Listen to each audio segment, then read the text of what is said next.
Hello বন্ধুরা, সোনালি বিকেলের আলোয় ভরে উঠেছে এক মনোরম বাগান। চারপাশে সবুজ পাতায় ঝিকিমিকি আলো, নরম রং আর মৃদু হাওয়ায় দুলছে ফুলের গাছ। হঠাৎ এক তুলোর মতো সাদা লেজওয়ালা খরগোশ লাফিয়ে এগিয়ে আসে। তার উজ্জ্বল বাদামি চোখে অনেক কৌতূহল। বাগানের মাঝখানে এক শান্ত বিড়াল, যার দুধের মতো নরম শরীর আর মুখে প্রশান্তির হাসি। সে আরামে শুয়ে আছে। পাশে এসে দাঁড়ায় এক রাজকীয় শেয়াল, যার লালচে কমলা লোম ঝকঝক করছে সূর্যের আলোয়।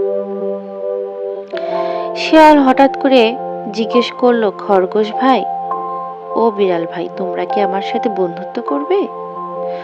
তখন খরগোশ আর বিড়াল চিন্তায় পড়ে গেল। খরগোশ বলল, আচ্ছা ভাই, আমি পরে চিন্তা করে তোমাকে জানাবো, এখন আমি আসি।